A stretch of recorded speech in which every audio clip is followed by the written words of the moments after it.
RBI की credit card से जुड़ी आशंका सही साबित होती दिख रही है। आरबीआई के पूर्व गवर्नर शक्तिकांत दास ने बैंकों को आगाह किया था कि अनसिक्योर्ड लोन बांटने में सावधानी बरतें, नहीं तो लोन से जुड़े डिफॉल्ट बढ़ सकते हैं। अगर ऐसा हुआ तो बैंकों का फंसा हुआ कर्ज बढ़ सकता है।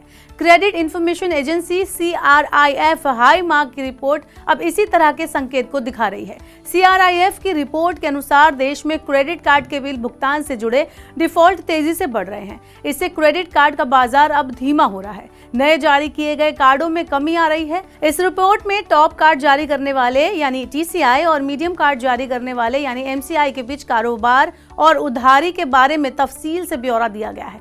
क्रेडिट कार्ड के मार्केट में बड़ी कंपनियां पूरी तरह से हावी हैं। TCI के इस मार्केट में 70.2% हिस्सेदारी है, जबकि एक्टिव क्रेडिट कार्ड में 74.5% हिस्सा है। मीडियम कंपनियों के पास बाकी पोर्टफोलियो का 17.9% हिस्सा है।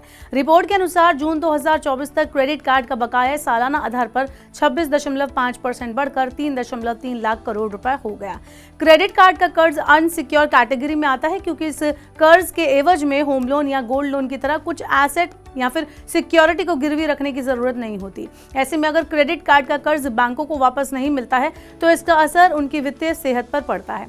आरबीआई की चिंता का यही प्रमुख कारण है। CRIF की रिपोर्ट के अनुसार बाजार में एक्टिव क्रेडिट कार्ड्स की संख्या पिछले साल की कंपैरिजन में 13.5% बढ़कर 10.1 करोड़ हो गई है। इससे पिछले साल क्रेडिट कार्ड की ग्रोथ 18.7% रही थी। रिपोर्ट बताती है कि प्रति कार्ड औसत बकाया राशि सालाना आधार पर 11.6% बढ़कर 32,323 रुपए हो गई। तो इससे ये जाहिर होता है कि देश में क्रेडिट कार्ड के कर्ज की बकाया राशि बढ़ रही है। बड़ी चिंता की बात यह है कि सभी कैटेगरी में डिफॉल्ट यानी चूक की दर भी बढ़ रही है, जिसमें 31 से 90 दिन के बकाये के डिफॉल्ट की दर 3.2% रही, जो जून 2022 में 2.2% थी। खास बात यह है कि 50,000 रुपए से कम की लिमिट वाले कार्ड में सबसे ज्यादा जोखिम देखने को मिला, जिसमें 31 से 90 दिन के बकाये में चूक की दर 3.2% रही, जो जून 2022 में 2.5% थी।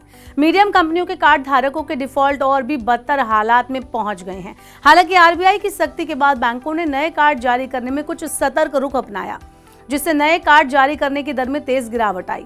वित्त वर्ष 2025 की पहली तिमाही में 44 लाख नए कार्ड जारी किए गए, जो इससे पिछले साल की समान अवधि में 67 लाख नए कार्ड की तुलना में 34.4% कम है।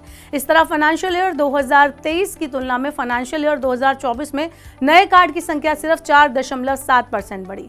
इस दौरान नए कार्ड जारी करने में बड़ी कंपनियों की हिस्सेदारी घटकर 65.2% रह गई, जबकि मीडियम कंपनियों की हिस्सेदारी फाइनेंशियल ईयर 2025 की पहली तिमाही में बढ़कर 29.7% हो गई, जो फाइनेंशियल ईयर 2022 में 22.2% पर थी।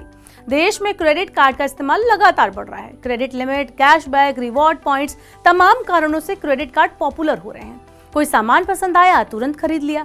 ये टेंशन नहीं होती कि तुरंत पेमेंट करना होगा। इस पेमेंट के लिए 45 दिन तक का टाइम आपको मिलता है, वो भी इंटरेस्ट फ्री। इसके अलावा भी इसके कई और बड़े फायदे हैं, लेकिन ये फायदा तभी तक है जब तक आप सही से उसका इस्तेमाल करें। अगर आपने क्रेडिट कार्ड के बिल का तय समय पर भुगतान किया है तो बहुत अच्छी बात। अगर नहीं किया तो मुसीबत में आप फंस सकते हैं। इसलिए कार्ड का सोच समझकर ही इस्तेमाल करें, उतना ही खर्च करें जितना आप समय पर बिल चुका सकें। क्या आप भी क्रेडिट कार्ड यूज करते हैं? क्या आप भी कभी फंसे हैं क्रेडिट कार्ड के जाल में? आप हमें कमेंट बॉक्स में बता सकते हैं और ऐसी और वीडियोस के लिए देखते रहिए मनी9।